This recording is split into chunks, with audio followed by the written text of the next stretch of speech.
This is It Is Well With My Soul, written by Horatio Spafford. Horatio was like a modern-day Job.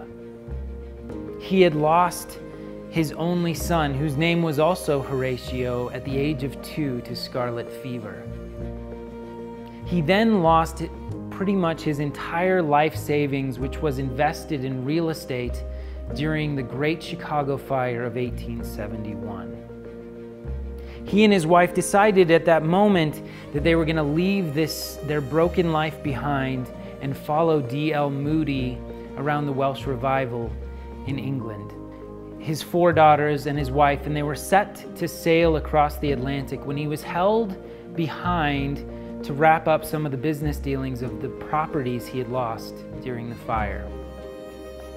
As his wife's and daughter's ship was sailing across, through a freak accident, it collided with another ship and sank. And Horatio lost his 4 daughters that day.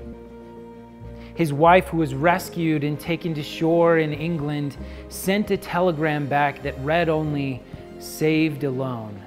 What shall I do?"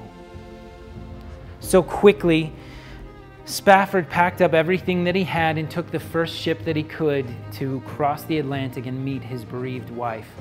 As he was sailing across, the captain of the ship called him to the deck and said, "To our very best calculations, this is where your daughter's ship sank." So he took out a simple piece of stationery and he penned this hymn, which has served people for generations in the midst of their pain and their sorrow. I have penned this piece using hand-ground inks on calfskin vellum, the same tools and materials that are used by the scribes of old.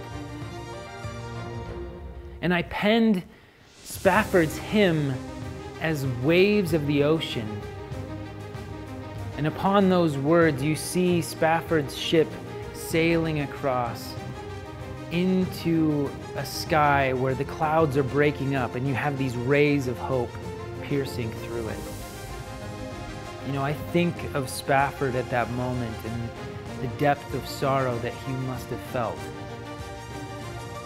But it was in that moment that he had the courage, the strength, and the joy in the midst of his sorrow to pen one of the most beautiful hymns the world has ever known.